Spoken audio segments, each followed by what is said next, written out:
Muito bem, meu querido, muito bem, minha querida, juntos aqui na Show de Negócios, o canal do Empresário Moderno. Muito obrigado a você junto com a gente aí através das redes sociais, você que está com a gente aí no YouTube, você que está no Facebook, no Twitter, no LinkedIn e também no Instagram. E o pessoal também que nos acompanha através do nosso podcast também. Muito obrigado pelo carinho, muito obrigado por você estar aí do outro lado acompanhando a nossa programação. Deixa eu aproveitar aqui, gente, já tinha mencionado no bloco anterior, um livro bem legal para você acompanhar depois, mas o nosso amigo vai comentar sobre isso, o Liderando Juntos.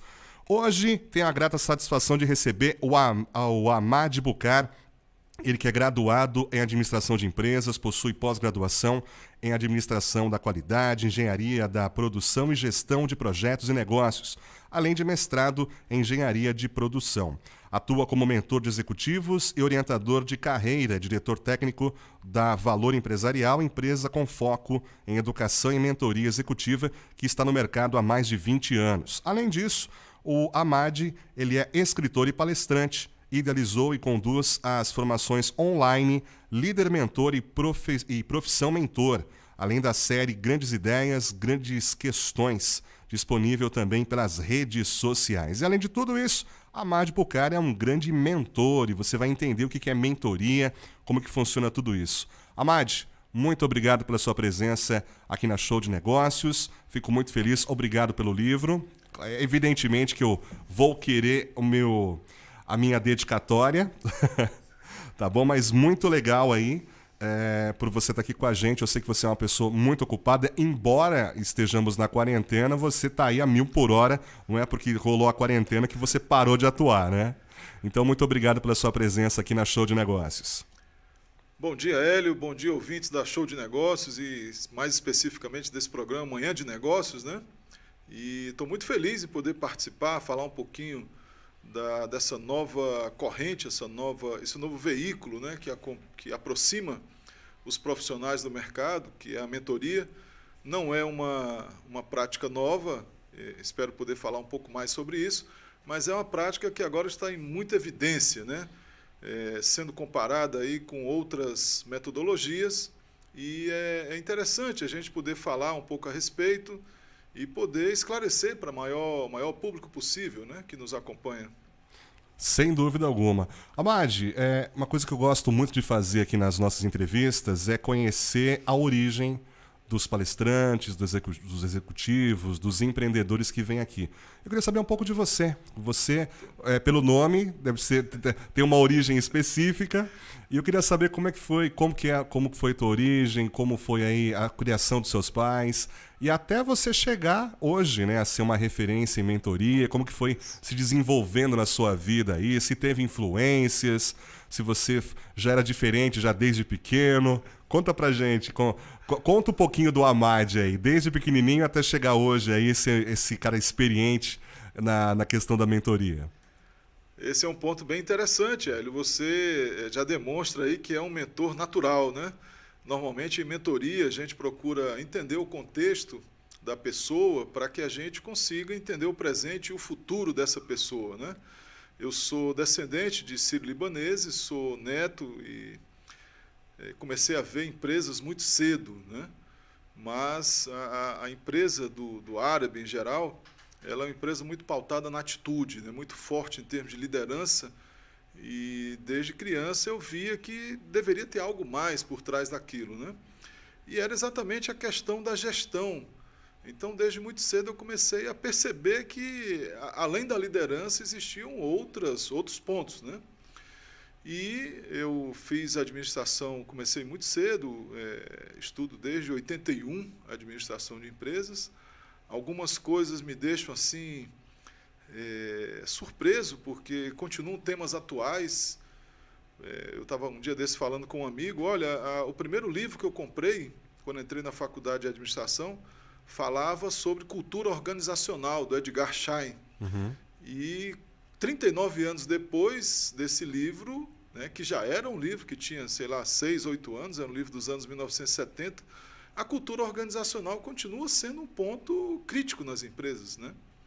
Então, veja, eu venho de família de empresários, né? Comecei a estudar, mas tive que ralar muito. Comecei da área de vendas, fui para a área de marketing, fui executivo, me tornei executivo da área, principalmente da área comercial e marketing, e enveredei por esse lado da administração mais dura.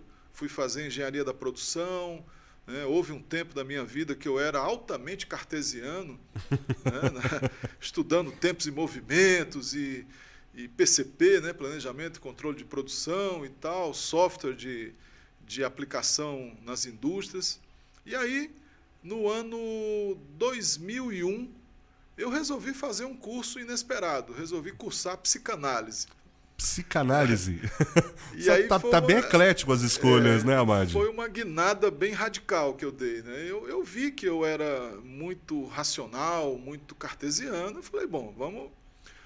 não quis fazer psicologia, porque era muito longo na época, e como a psicanálise é uma especialização / pós-graduação, aí eu resolvi fazer psicanálise. E aí deslumbrou um novo mundo para mim, esse mundo da mente, né, do inconsciente, do ego.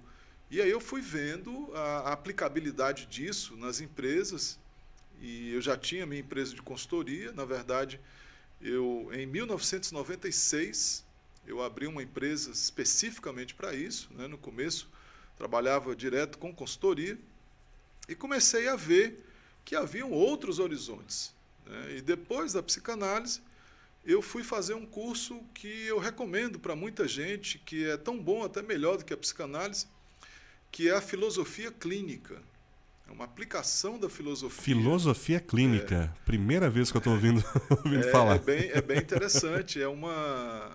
Na verdade, a aplicação da filosofia na clínica, né? Algo que compete com a psicologia, compete com a psicanálise, mas numa pegada bem diferente, numa pegada de entregar para o próprio sujeito, como a gente diz, para a pessoa que é cliente da gente, entregar a responsabilidade da própria vida, entregar o protagonismo da sua vida, né? E aí eu tive a oportunidade de ver os dois lados, o lado teórico da academia, estudei bastante, né? Participei de várias pós-graduações, mestrado, etc., e, numa certa altura, eu comecei a ver esse outro lado, né? E aprendi muita coisa. Uma das coisas que eu aprendi é que nem todas as fontes da administração de empresas são a ciência, né? Agora, nesse tempo de pandemia, nós temos muito ouvido falar da ciência, a ciência isso, a ciência aquilo, mas na administração de empresas nós temos uma outra fonte que normalmente não é vista nem é citada, que é a fonte da cultura. Certo. Então, nós temos aí fontes da antropologia, exemplo do professor Marins, né, que Sim, é um antropólogo que contribui muito com as empresas. Nós temos a sociologia, né, com grandes contribuições. Nós temos a filosofia, a exemplo do Cortella, Karnal, né, Pondé. E temos várias outras fontes aí de cultura que são muito importantes. E o que eu tenho aprendido é que, na verdade, essas novas fontes da cultura servem para enfrentar com sucesso os novos problemas da gestão, os novos problemas dos negócios, da administração de empresas. Entendi. Basicamente, a minha conclusão após 56 anos de vida, vamos dizer assim, é que apenas 1/4, eu diria, das respostas que nós precisamos, que nós buscamos, está realmente na ciência, né, na administração de empresas enquanto ciência. Eu diria que 3/4 estão na cultura. E quando a gente fala em cultura, estamos falando aí de uma série de elementos ligados ao ser humano, né, ao lado humano da administração. E é interessante, parece que quanto mais a tecnologia avança, mais a gente descobre a necessidade do humano que sabe ou deve saber lidar com a tecnologia, né? Porque a tecnologia em si, ela coloca medo em pessoas despreparadas, em gestores despreparados, né? Porque eu costumo dizer que a inteligência artificial ela vai se encarregar, e outras formas de tecnologia vão se encarregar do que se chama de tarefas ou funções de baixo nível cognitivo. Então, atender telefone, localizar um regulamento, uma norma, né, um procedimento, controlar um processo, tudo isso pode ser objeto de inteligência artificial.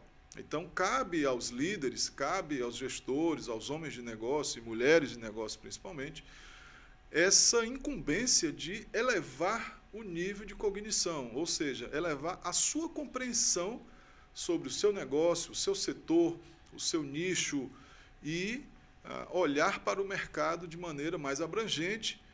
E é isso que a gente chama de elevado nível de cognição. Então, precisamos de gestores, gestoras, líderes, empreendedores com nível de cognição mais alto, capazes de enxergar com mais amplitude e, principalmente, agir de forma mais sistêmica, de forma mais integrada, né, e sabendo usar os elementos que existem à disposição. Entendi. Amad, voltando um pouquinho, quero saber mais detalhes da sua vida e conhecer um pouco mais. Você falou que é de os seus familiares eram empresários. Naturalmente, né, até pela sua origem, pela influência dos seus pais, alguns optam em abrir empresa, de repente seguir com os negócios da família. No teu caso, não. Você não teve esse interesse. Você quis ir para a educação. Você quis ir para a questão de multiplicar o conhecimento. Como que foi isso? Para os seus pais, o pessoal te apoiou? Como que aconteceu isso aí? Na cultura árabe, nós não temos aqui no Brasil, infelizmente, uma disciplina de prosseguir com a herança dos pais, dos avós, bisavós, né, como outras culturas têm. É o caso dos japoneses, é o caso da comunidade judaica, né, que dá muita importância, os próprios chineses, né? Então, um oriental, por exemplo, quando vai jurar, né, a verdade de alguma coisa, ele diz: eu juro pelos meus ancestrais. Né? E, tamanha a importância. Né? Nós aqui não temos muito dessa importância. Mas, em pesquisas históricas, eu descobri que a família que ficou na Síria, que hoje está arrasada pela guerra civil, trabalhava com escola. Um colégio muito antigo, lá numa cidade chamada Homs. E lá tem o colégio Bakar, que é o nome Bucar, em árabe é Bakar, né? B-A-H-K-A-R, Bakar. E, por coincidência, aqui no Brasil eu tenho duas tias que têm universidade, né, têm faculdade, e tenho várias outras tias, primos e tal, que são professores. Então, a gente olhava um para o outro e não sabia direito de onde vinha essa veia do ensino, da educação, né? E hoje eu sei. Inclusive, eu tenho um filho, vai fazer 29 anos agora na sexta-feira, que está fazendo doutorado nos Estados Unidos. Então, já está passando de pai para filho, né? Então, tenho tios, a minha mãe também era professora. E aí, esse lado da educação, ele é muito mais presente do que a gente pensa, inclusive em outras famílias, né? E, inclusive, boa parte da mentoria está ligada intimamente à educação, que nós temos uma visão muito simplista aqui no Brasil, como se a educação fosse participar de um curso, obter um diploma, né? Esse é o lado, vamos dizer, formal, é o lado quantitativo da educação. E o que realmente interessa para a vida é como você aplica o que aprendeu, como você transforma a aprendizagem em aprendizado. Certo. Essa é uma fronteira muito forte. E aí, o que nós temos na prática, né, se você pegar, por exemplo, hoje, um respeitável padrão brasileiro, que é o MEG, Modelo de Excelência de Gestão, que é da Fundação Prêmio Nacional da Qualidade, né? A antiga FNQ, agora é FPNQ, né? Fundação do Prêmio Nacional da Qualidade. Lá no MEG, que é o Modelo de Excelência de Gestão, um dos integrantes, o elemento principal que rodeia hoje a gestão, né? A excelência de gestão, é exatamente aprendizado e inovação contínua. Ou seja, nós estamos quebrando a barreira daquela educação formal que partia do pressuposto que porque a pessoa tinha uma pós-graduação, ou um mestrado, ou um doutorado, aquilo era automaticamente aplicável, ou que aquilo era um aprendizado. Na verdade, era aprendizagem teórica, né? E aí, cada vez mais, nós encontramos nas empresas essa separação, né? É bem forte hoje. As pessoas olham para o executivo e perguntam, tá, eu sei que você tem essa formação, mas o que você sabe aplicar de fato? Não é só questão do acúmulo de informação. O pessoal acha que acúmulo de informação é conhecimento, e não. Exatamente. Esse é o período do nosso líder anterior. Aquela liderança baseada em comando e controle, ela acaba, dia após dia está acabando a liderança baseada em comando e controle. A moeda dessa época era a assertividade. A assertividade é ligada a tirocínio, a recuperação de conteúdos que foram apreendidos. Eu costumo comparar isso com gestores que foram habituados a jogar damas. Então, no jogo de damas, você tem aquele reflexo condicionado, né? É algo, eu também gosto de citar metaforicamente, a tabuada. Então, a gente aprende 3 vezes 7, 21 e tal, faz aquela recuperação rápida ali de conteúdos. Só que os tempos mudaram, a sociedade é outra, as empresas acompanham a evolução da sociedade, e hoje nós temos a necessidade não de gestores, mas de líderes. E, além de líderes, líderes que saibam jogar xadrez. E aí, quando a gente fala no líder que sabe jogar xadrez, nós saímos da era da assertividade e entramos na era da cognição. Essa era da cognição é algo comparável, metaforicamente, a jogar xadrez, a escrever redações. Então, hoje, se você chega, por exemplo, para uma pessoa e pergunta para ela, por exemplo, vem cá, você é capaz de olhar para a nossa empresa e falar um pouco do que você acha que vai acontecer nesse segundo semestre do ano de 2020, durante a pandemia? Você é capaz de falar um pouco do que vai acontecer em 2021? Então, essa capacidade de antecipação, de visualização, né, esse novo mundo agora, do mundo visual, do design thinking, do lean thinking, do agile thinking, é exatamente essa era da cognição. Então, não funciona mais aquela lógica do comando e controle, não é mais só assertividade. Claro, a assertividade não foi eliminada, mas ela não é mais um fim em si mesmo como era antigamente. Antigamente bastava você ser um líder assertivo, ou um gestor assertivo, não precisava nem ser líder, né? Bastava ter aquela liderança ou poder de referência, né?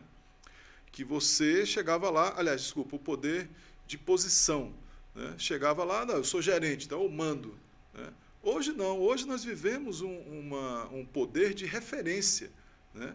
Quem é você, Hélio? Né? O que você pensa, Hélio, sobre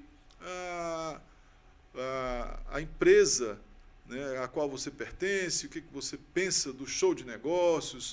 O que você pensa de determinada iniciativa? E aí você é obrigado a falar o que pensa. Sim. Isso é cognição, isso é como se fosse construir redações permanentemente, constantemente. Você força a pessoa a pensar, porque geralmente as pessoas se preocupam em perguntas fechadas.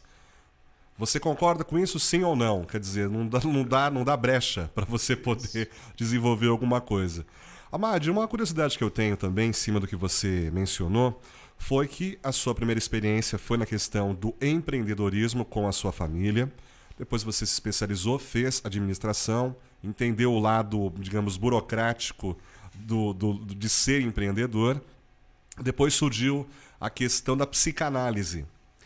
E passado um período, surgiu a filosofia. Aí eu te pergunto, nos dias de hoje, dá para fazer um milkshake juntando empreendedorismo, administração, psicanálise e filosofia? Sim, com certeza, Hélio. Essa é uma parte interessante, né, da vida da gente. Conforme vai passando o tempo, se você se torna uma pessoa antenada, atualizada e acompanhando as evoluções, né, essa nova sociedade ela mudou completamente vários padrões, né, mudou o que antigamente a gente chamava aí de arquétipos, né, os arquétipos antigos, né, do velho. O velho sábio era aquela pessoa que ia enfraquecendo, ia perdendo a importância, né? E na nossa cultura ocidental era muito pouco respeitada. Mas, na verdade, esse arquétipo do velho, ou dessa pessoa que envelhece, é uma pessoa que traz grandes conteúdos, que pôde realizar experiências de fato, experiências concretas de vida, e que são capazes de transmitir essa experiência para as próximas gerações. E aí, quando a gente para e olha sobre esse prisma, né, tem muitas coisas que eu ainda quero fazer. Apesar de ter 56 anos, eu tenho 2 cursos em mente que eu quero fazer, 2 cursos superiores. Um deles é História. Sim. A história é muito rica, muito importante, inclusive, para os negócios. O outro que eu quero fazer é Sociologia. Olha, que ótimo. Então, um dos maiores sábios que faleceram recentemente foi o Zygmunt Bauman, Sim. que era um sociólogo, e o Bauman falava do amor líquido, da sociedade líquida, da família líquida, né, e não teve tempo e nem muito interesse, não era muito próximo, né, de falar sobre essa empresa líquida, esse comércio líquido, essa indústria líquida. Então, nós temos muitas pautas interessantes para serem estudadas de forma integrada com as novas gerações, né? E principalmente respeitando as características de cada geração. Hoje existe uma divisão muito, vamos dizer, simplória, eu diria, mas que funciona um pouquinho, né? Nós temos a geração Baby Boomer, que é a de 55 anos para frente, é a qual eu pertenço. Nós temos a geração X, que vai entre 37 e 54 anos. Temos a geração Y, que vai dos 20 aos 36. E temos a geração Millennials, né, que é o pessoal nascido aí já depois do ano 2000. Cada uma dessas gerações hoje é levada a trabalhar com a outra, com interesses e atenção, né, concentrada, focada em determinados interesses que são totalmente diferentes. Quando você pega um millennial, essa pessoa de 20 anos, né, hoje, 18, 19, 20, são pessoas muito afeitas à tecnologia, mas pouco afeitas à reflexão.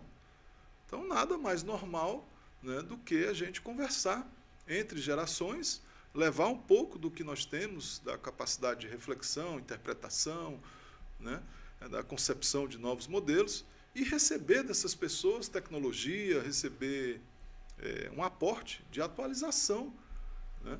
Então, essa conversa entre gerações, Hélio, ela é muito importante e, como eu falei para você, ela representa a nossa humanidade. Então, eu não diria que a humanidade foi perdida, eu diria, ou que ela foi batida pela tecnologia. Eu diria que o ser humano, ele se acomodou, vamos dizer assim, numa zona de conforto, né? Uma zona de conforto pautada no consumo, pautada numa sociedade desenfreada, de consumo permanente. E agora essa mesma sociedade está sendo levada a repensar valores, repensar o posicionamento, repensar as empresas. Então, é muito comum a gente ser perguntado, por exemplo, Amad, fala um tema, por exemplo, desafiador que tenha, que ocupe hoje a sua mente. Um dos temas que me ocupa é a questão da contratabilidade.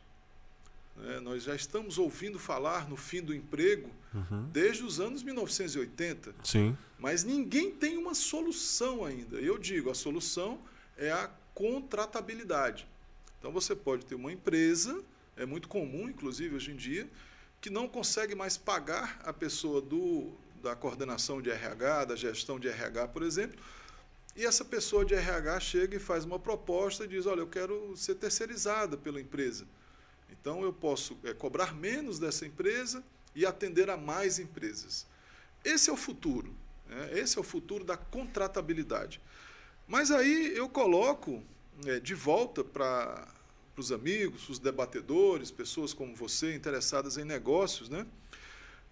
Como é que vai ser essa empresa, por exemplo, que é uma empresa familiar, e olha para um membro da família que ocupa, por exemplo, uma suposta gerência de marketing, e alguém de fora chega e diz, olha, eu tenho aqui uma gestão de marketing terceirizada, independente, fora da sua empresa, que vai ser, inclusive, mais barata do que a dessa pessoa que está ocupando esse lugar na sua empresa. Então, isso já acontece muitas vezes hoje em dia. As empresas elas estão começando a entrar naquele conceito que o americano chama de buy or made, comprar ou fazer dentro da empresa. Então, o que as empresas têm visto aí nas últimas décadas? Nós sabemos fazer vigilância, segurança? Não. Então, eu entrego para quem sabe. E aí ninguém fez mais segurança nas empresas, né? Raríssimas exceções. Nós sabemos fazer alimentação, nós temos processos, é interessante ter uma cozinha e tal. Não, então eu terceirizo, eu entrego isso, eu contrato isso de alguém. E aí vem, estamos contratando serviços de RH, estamos contratando especialidades de marketing, de logística, cada vez mais a logística também é terceirizada, e aí nós já estamos no mundo da contratabilidade. Só que aí, quando a gente chega para o empresário, a gente diz, vem cá, você realmente tem noção de como vai ser a sua força de trabalho entre 2020 e 2030? E aí o empresário olha para a gente com aquele olhar assim de dúvida, né? Como assim, né? Como assim? Assim, quer dizer, você tem que reduzir custos, você tem que aumentar a eficiência, né? Nós vivemos nesse mundo globalizado, um mundo que requer criatividade, inovação, e aí o empresário começa a entender que o que ele dava, né, com muita honra, que era um emprego, ele gerava aquele emprego, esse próprio empresário começa a entender o seguinte, olha, antes de dar o emprego, eu devo dar um contrato para alguém que vai me dar retorno. Sim. Né? Então, nada mais natural do que pensar em termos de contrato. A própria criação da figura do MEI, né, do microempreendedor individual, ampliou essa questão da contratabilidade. Depois, uma mini reforma trabalhista que nós tivemos recentemente deu mais alguns passos, mas nós estamos longe ainda desse mundo da contratabilidade. Um mundo que, um detalhe muito importante, é um mundo onde a pessoa que vai ser contratada, ela não será mais chamada de empregado. Sim. Né? Eu sempre achei isso muito baixo, sabe? Muito pouco para uma pessoa humana, né? Você dizer, eu sou um empregado da empresa tal. E as pessoas se orgulhavam disso, as empresas se orgulhavam, né, de ter empregados.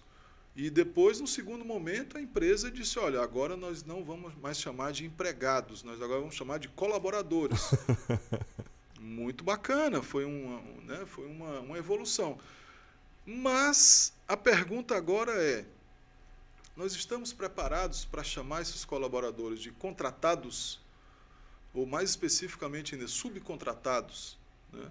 Então, subcontratados quer dizer que essas pessoas estão na mesma missão da empresa, estão no mesmo propósito da empresa, elas entendem o modelo de negócio da empresa, elas entendem o modelo de gestão da empresa, mas, ao mesmo tempo, elas têm que mudar a mentalidade. Né?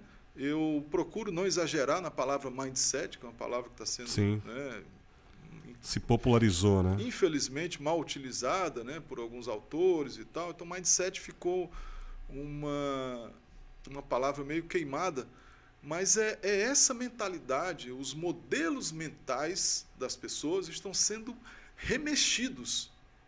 Essa crise atual do Covid, ela evidenciou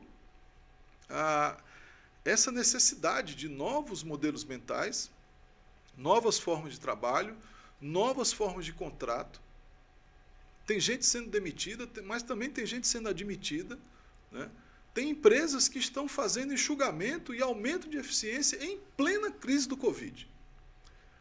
Ou seja, a gestão, mais do que nunca, mostra esse dinamismo e essa necessidade de líderes humanos, cada vez mais humanos, porém, humanos competentes, humanos com habilidades capazes de lidar com a tecnologia, que a tendência é baratear, né? Toda tecnologia, no médio e longo prazo, vai se tornando mais barata, mais acessível, e as pessoas vão ter que aprender a usar essas tecnologias e não serem reféns da tecnologia. Elas devem ser protagonistas das mudanças, sabendo o que fazer com a tecnologia e, principalmente, o que fazer com outros seres humanos. Abad, uma outra questão que eu quero levantar com você aqui é uma dúvida que eu tenho certeza que outras pessoas também a têm, que é a questão da troca de conhecimento, a troca de experiência. Muitos utilizam o termo coach, que é aquele treinador, aquele cara que está lá do lado, incentivando, vai dar certo, e tem uma figura que não é tão mencionada, que é o mentor. E como você é um especialista em mentoria, queria que você explicasse para a gente qual é essa diferença na prática do coach, ou, na verdade, o que deveria ser o coach, e o que é o mentor, e o que cada um ocupa dentro desse mundo empresarial. A primeira grande diferença, Hélio, é que no coach você vai fazer um curso numa determinada instituição e lá nesse curso você recebe ferramentas, recebe uma metodologia, recebe uma linha de condução dos seus trabalhos. Na mentoria, nós temos o mentor como aquela pessoa que é autoral numa determinada área, num determinado tema, e por isso ela se posiciona como mentor. Você não vai numa instituição para fazer um curso de mentoria, você vai fazer um curso de habilidades de mentoria. Por quê? Uma das barreiras de entrada da mentoria em relação a outras técnicas, a outras forças, né, de gestão, é que você precisa possuir alguma expertise prévia, algum conhecimento aprofundado, é o que eu chamo de mente autoral, né? Você precisa ser autoral sobre um determinado tema, um determinado assunto. E aí nós temos uma grande diferença. Dando um exemplo de duas pessoas que eu conheço, uma dessas pessoas fez um curso de coach numa determinada instituição e foi ser coach para pessoas que tentavam se recuperar de drogas, né? É o que a gente chama de drogadictos, pessoas que são viciadas em drogas.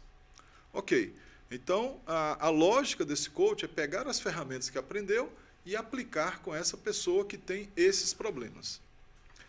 Tem uma outra pessoa que é mentora da área de drogas, ligado também a drogas. Então, é uma pessoa que estudou muita psicologia, que tem muita experiência no trato com drogados, ex-viciados. É uma pessoa que tem noções do quanto isso afeta aos codependentes, por exemplo. Então, é uma pessoa que vai fundo, que vê a questão da família, que vê a questão da recuperação desse viciado. Então, aí você tem uma primeira grande diferença, né? No coach, você vai buscar ferramentas, na mentoria, você é autoral e é a própria ferramenta, né? Então, o mentor ele é contratado para ser a grande ferramenta. A segunda grande diferença, que eu diria que é básica, é que, normalmente, nas escolas de coaching, principalmente aqui no Brasil, não é permitida a troca, não é permitido o aconselhamento, não é permitido entrar na vida, na intimidade do seu cliente. Então, é preciso manter uma certa separação. Então, você, no coaching, faz perguntas poderosas, né, leva a pessoa a reflexões próprias, mas você não dá a sua contribuição enquanto coach. Isso não é bem-vindo, não é uma boa prática, o que nós chamamos de trocar. Isso na mentoria é o ponto fundamental da mentoria. Sem troca não existe mentoria, né? Nós não temos como conceber uma mentoria sem troca. E aí, essa diferença é o que leva exatamente a uma construção, um relacionamento interpessoal cuja profundidade tende a aumentar. Então, essa condição da troca, ela é indispensável. E seria aí uma grande diferença do coaching, né? A terceira diferença que eu vejo é que na mentoria nós temos uma preocupação muito grande com o que eu chamo de ação educativa. A ação educativa não é simplesmente educação. A ação educativa é fazer com que a pessoa tenha a descoberta de conteúdos que são importantes para ela, que essa pessoa saiba onde pesquisar, né? Então é muito comum um mentor indicar livros, trocar ideias sobre livros, discutir pontualmente aplicações de determinadas teorias, certo? Essa é uma grande diferença.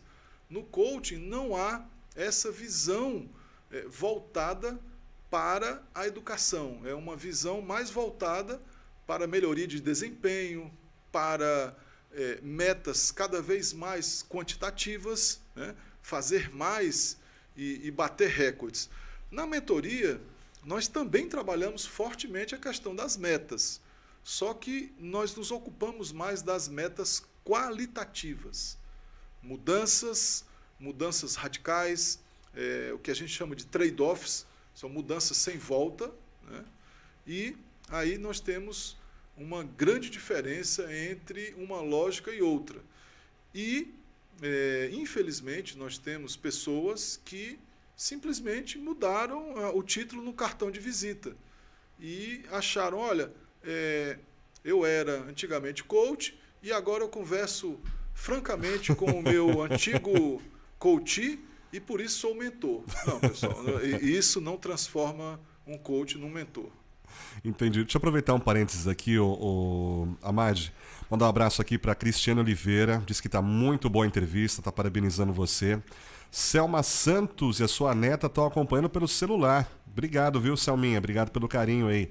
Danilo, lá da Dipolini, está acompanhando a gente também. Parabéns ao palestrante.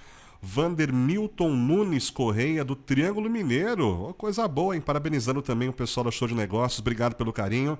Pereira, da Pico Imóveis. Manda um forte abraço aqui para toda a equipe. Obrigado pelo carinho. O Ney, Ney do Restaurante Ipanema, que já quase na hora do almoço, né? Tá acompanhando a gente pelo YouTube lá, coisa boa. Ney, obrigado pelo carinho. E também um abraço especial aqui para todos da programação da Show de Negócios. Gente, obrigado, viu, vocês nas redes sociais aí, acompanhando a gente. Viu, Amad? Tem que mandar um abraço para esse povo querido aqui, porque se não são por eles, quem somos nós, né?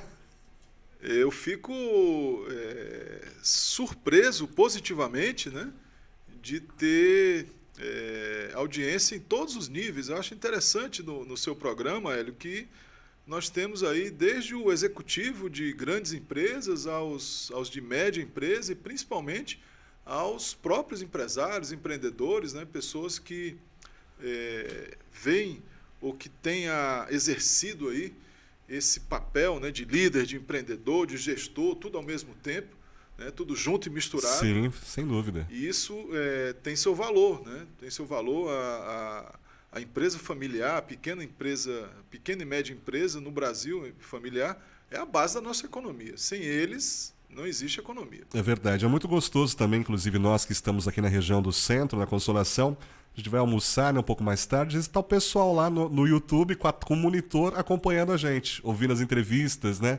E você vê, muita gente, até quando eu iniciei esse projeto aqui, o pessoal falou, cara, você é louco, você abriu uma rádio TV focada em negócios, é muito chato, os caras não vão querer assistir, vão querer ouvir música, E graças a Deus, nós temos visto a cada dia o interesse, né, pelo empreendedor, pelo empresário, de buscar conhecimento, né? Não aquele conhecimento ralo, né, aquela coisa descartável, instantânea, mas um conhecimento com respaldo. A prova viva é a sua presença aqui do Amad, compartilhando sobre mentoria.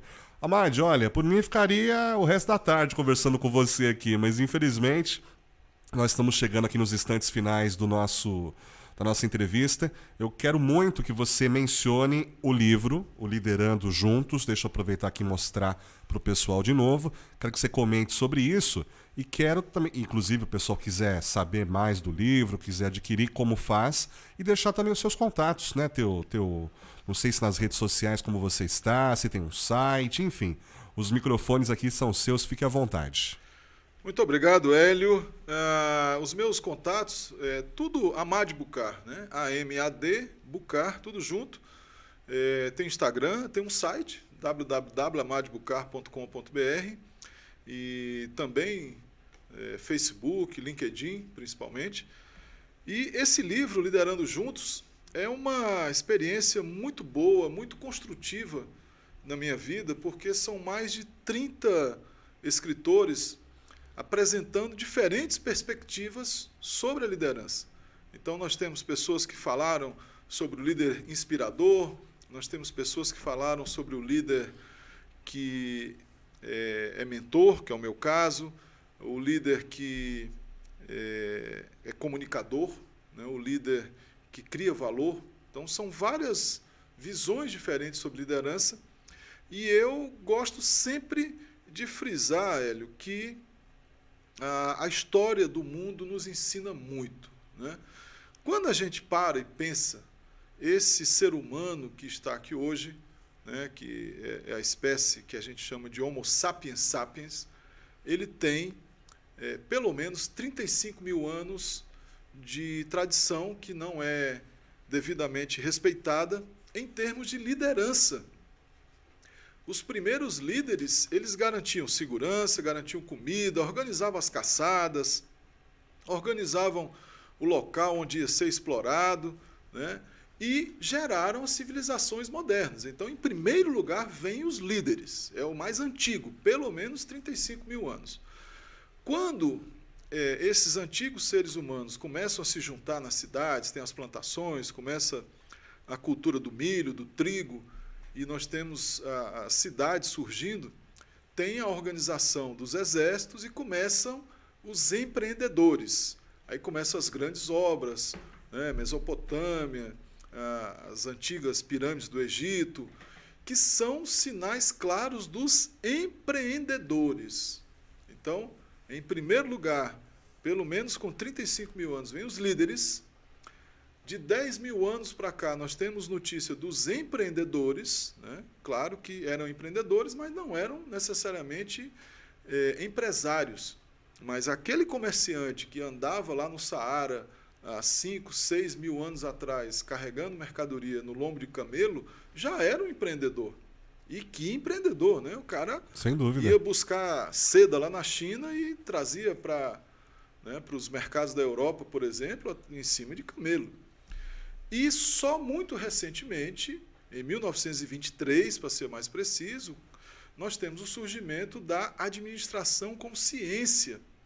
Então, por favor, eu rogo, eu peço a todos que respeitem um pouco disso, né?